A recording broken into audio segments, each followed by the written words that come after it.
Hi, I'm Dr. Raymond Lee. I'm Associate Professor of Surgery at Keck School of Medicine, and I'm the Director of Heart Transplant and MCS. I'm Jonathan Prager. I'm an Assistant Professor at USC and the Associate Director of MCS.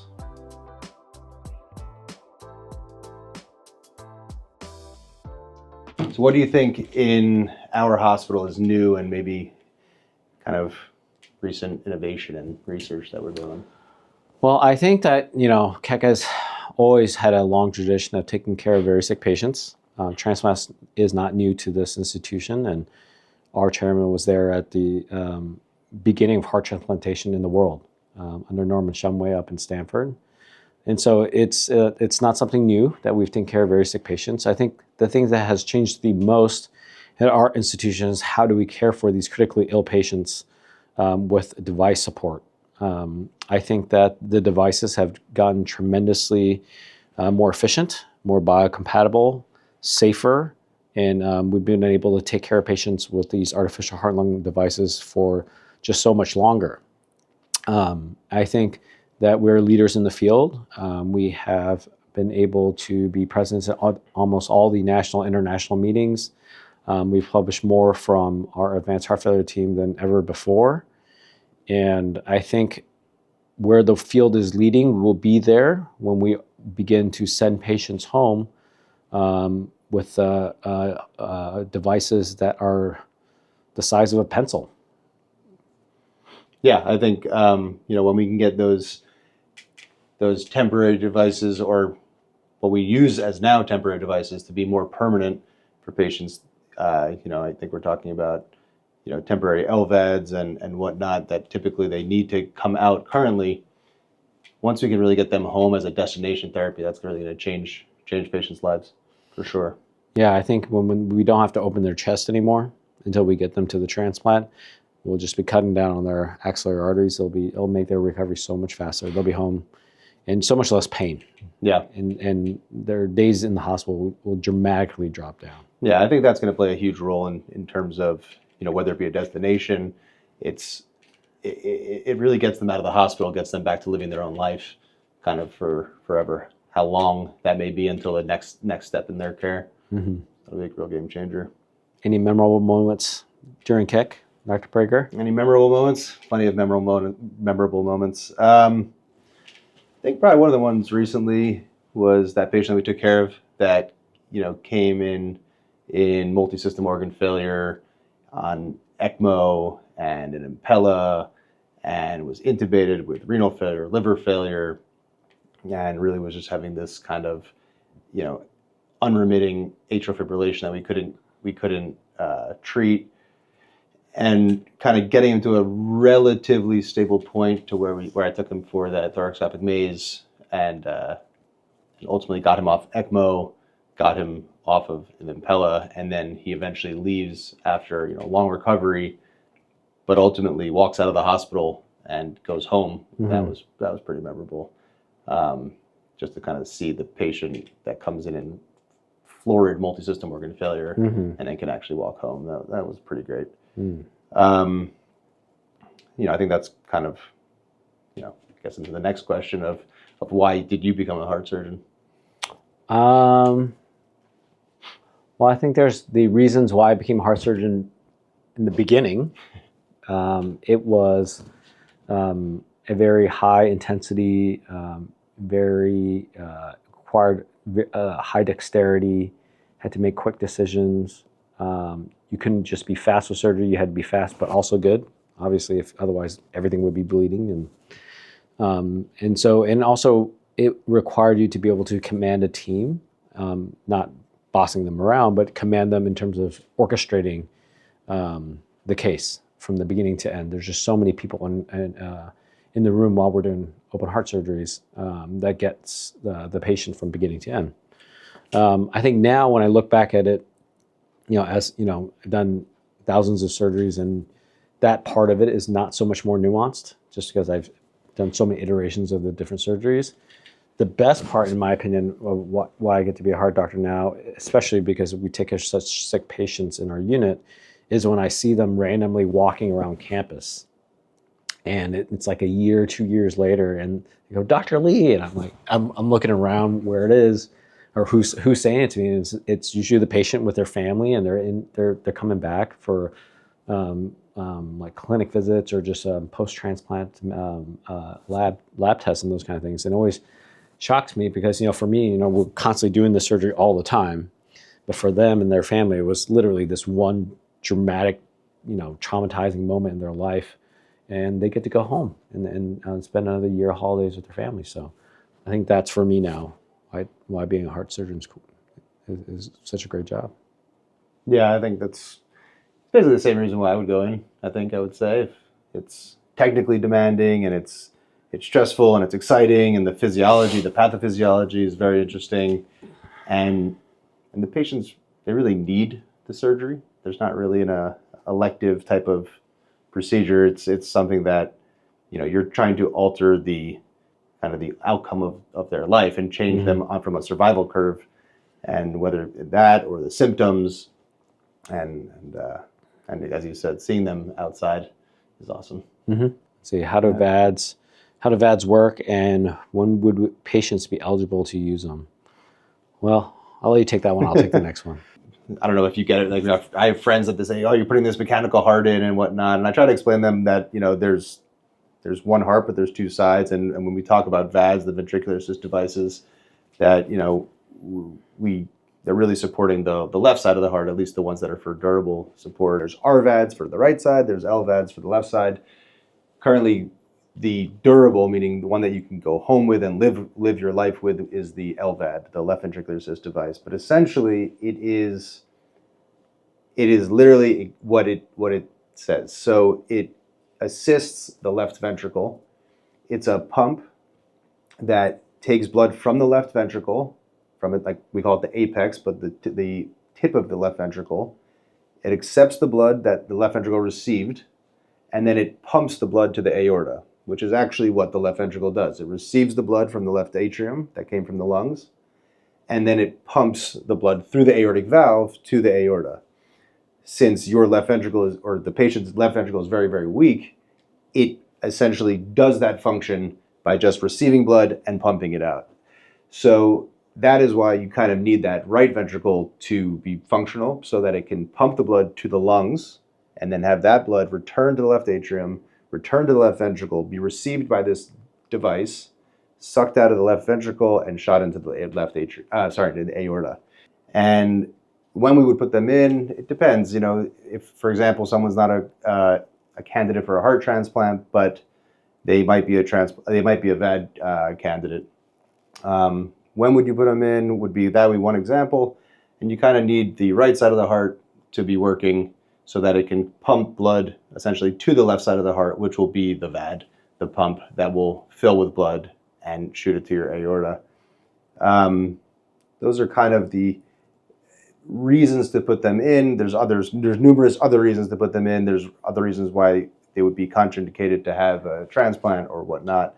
But really, you need that functional right ventricle in order to get an LVAD. How about your work with the pulmonary thrombectomy patients? Well, the pulmonary thromboendarterectomy patient, that's a very interesting procedure. It's the way I think about it, it's almost as if your pipes in your house, they get clogged up and they get thicker and thicker on the inside. And as they get thicker and thicker on the inside, it makes it more difficult for the blood to pump out of the right ventricle, and you start to have severe right ventricular heart failure, which is a very miserable state. You're swollen all over, you're just exhausted, and I think a very memorable moment. I took care of this girl. I think she was in her early 20s, and she was just. Can you imagine being 20s and you can't even go grocery shopping because you're just so exhausted, and her legs were so full of fluid. It was unbelievable. And what we do is we go on bypass and we cool the patient all the way down to an ice cube to about 18 degrees Celsius, and then we turn off all the blood flow in the body, and so there's no blood flow in the whole body. So we basically just put them in suspended animation, and I go in there and use these special instruments and core it out, and basically make those pipes bigger so the blood can flow afterwards. And when done successfully, it can make a huge, tremendous difference in their survival afterwards, and live a very normal life. It's a pretty miserable thing, I guess, to have pulmonary hypertension. Yeah. So it's worth that risk and that extensive of surgery to Yeah. kind of get that through. Usually you would slowly start to have symptoms that weren't explained, and fatigue and some swelling in your legs. And, it doesn't usually come on very quickly. It's usually kind of insidious over time. And that's when you slowly go from your family practice doctor or your internist, and then they'll refer you to a pulmonary hypertension doctor. And that pulmonary hypertension doctor will then refer you to a center that's a pulmonary hypertension center of excellence, which we are at USC. And in that situation, that's because we have all the armamentarium to take care of those patients, whether it's endovascularly or surgically or medically manage them. Why don't you tell us about TT Maze? TT Maze. So it's a procedure for your symptomatic, long-standing, persistent atrial fibrillation patients that have had atrial fibrillation for basically over a year. A lot of them that I am taking care of have had failed ablations, and the reason for that is that the endocardial ablation approach it's a very difficult problem to treat. So in order to treat in order to create the lesions that you would need to successfully treat a kind of a chronic or long-standing persistent atrial fibrillation endocardially, meaning from your electrophysiologist, it's extremely difficult because of the atria are large, they have fibrosis, they have epicardial bridging. So what I do is from the outside of the heart. So it's on the epicardial surface, so the outside of the heart.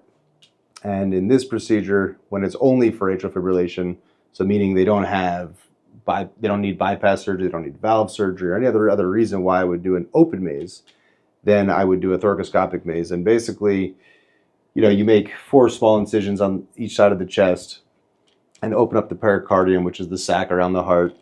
And we make a lesion set with radiofrequency ablation to essentially create scar.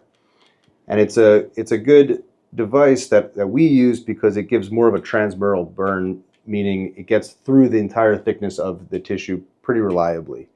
The other thing I do is put on a left atrial appendage clip to try to decrease the risk of stroke associated with atrial fibrillation. So it is a more invasive approach than an electrophysiologist would do, but it's for a different substrate of patients. So it's not your paroxysmal atrial fibrillation patients that have they come and go and with medications they are asymptomatic. These patients are kind of like your pulmonary embolectomy patients, or thrombectomy patients, I should say, where they can't do anything. The thought of exercising brings on atrial fibrillation or symptoms, meaning shortness of breath, lightheadedness, dizziness, or they've been to the ER for numerous times to get cardioverted, which is, it's a shock to the heart. It's not a subtle procedure and certainly not risk-free. So these are patients that not infrequently they say, I'd rather literally die than not get this treated. So they're willing to take any risk to do it. That being said, the risks are very low. It's just it's more invasive than an electrophysiologist, but it is quite successful. And especially with the team approach with the electrophysiologist, it really has a good success rate. Do you have any processes that you do before your surgeries? Any traditions? Not really. I mean, I remember when I was doing my heart surgery training, my mentor used to always say, mentally rehearse the whole surgery in my brain. So I'd play out the whole surgery of how I would do the surgery, and if something went wrong, this is how I would fix it. And then, at some point, you've gone through every single possible iteration of complications and problems, and you've fixed them all. And so not so much anymore. When I do surgery, I kind of wake up, take care of my kids, work out, and show up. And it's like, it's almost just like kind of showing up to the office and doing our job, which is kind of interesting because we have a pretty cool job, in my opinion. I think we get to do some amazing surgeries and really change people's lives forever. But sometimes, it almost feels like we're just walking in to play basketball or something. It feels a lot like for me, it's very much like sports. I grew up playing sports, and it's like I'm coming into, there's going to be a game, and if you train and play for the game, so many times, you're not nervous to come play the game. You're coming to do your job. Yeah, I think that's exactly what I do. I mean, I kind of take off my daddy hat and put on my surgeon hat and kind of get in like the game mode, just like you said. I mean, I don't have any. I change my socks. I don't wear a special hat. I don't, do any kind of real ritual stuff. But definitely get into the game mode and just kind of switch into. I do think surgery. It is probably from a patient side. You're always thinking, obviously your doctor's on your A game, but I think sometimes when people don't realize we are also human, but we don't have so much of that leeway to say, hey, this is a good day for me, this is a bad day for me, I'm not so happy today, or something really bad happened. And I think that's the tough part about our job, is that we show up and we're expected to perform to the maximal part of our ability every single time we're opening somebody's chest and operating on their heart. And I think that part of it makes the job very special. Good day, bad day, it has to all be the same, because it has to be perfect in there every time. Yeah, totally agree.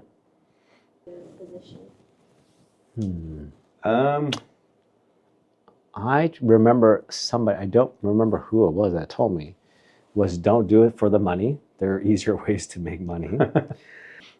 But what I would say is that even though if it's a really long week and I'm missing time from being a dad or a husband, I remember one time my kids and my wife were just said, it's okay.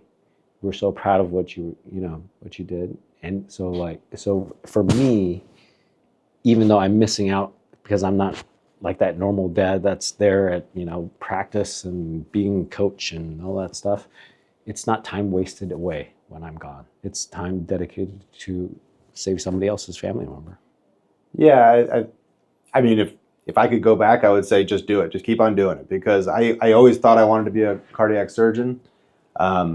Definitely had times where I thought, there's just too much work and it takes too damn long to get there. But I knew growing up that this is what I wanted to do. And then, just like you said, there are things that you sacrifice for sure, whether it be holidays, whether it be certain events in your family or friends' lives. But no matter like the longest day that I've ever had working on a patient, even if it's stressful at the time, when I'm going home, like literally on the drive home, I'm so happy and like kind of honored that I was allowed to take part in that patient's life and really be trusted by them or their family member in that sense.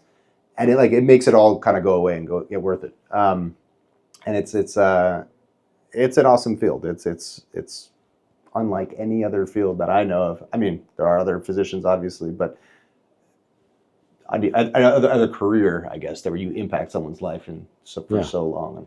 Do it if you love it. Yeah, you have definitely to not worth the money. You really, really have to love it, and the highs can be very high and the lows can be very low. Yeah. But that's the job, because you're taking care of sick people. Yeah.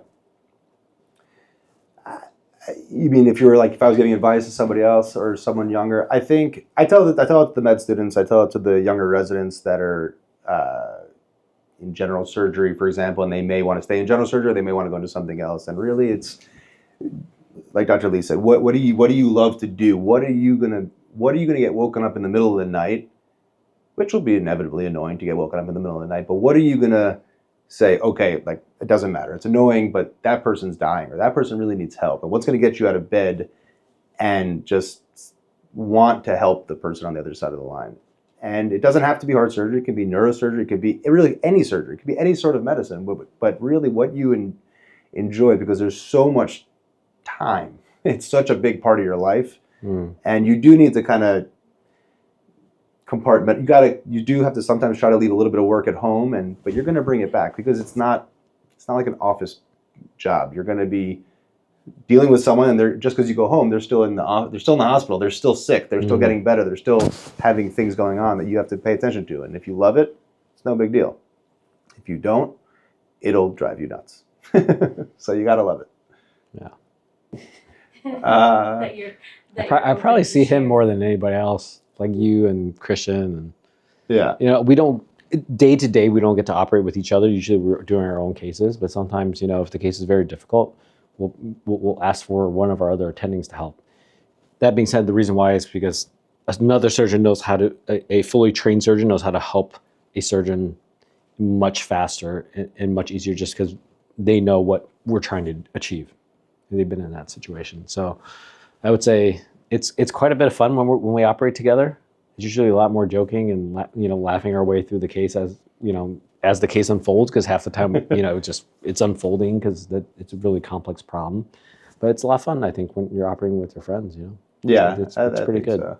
Yeah, the joking is kind of a good thing to kind of keep it light, but you got to keep on moving, and you kind of just because we're especially here at USC where you talked about, we deal with really difficult, complex surgery, but a lot of times it's very complex and redo surgery that, you know, if you can lighten it up a little bit, I think it goes goes well. Yeah.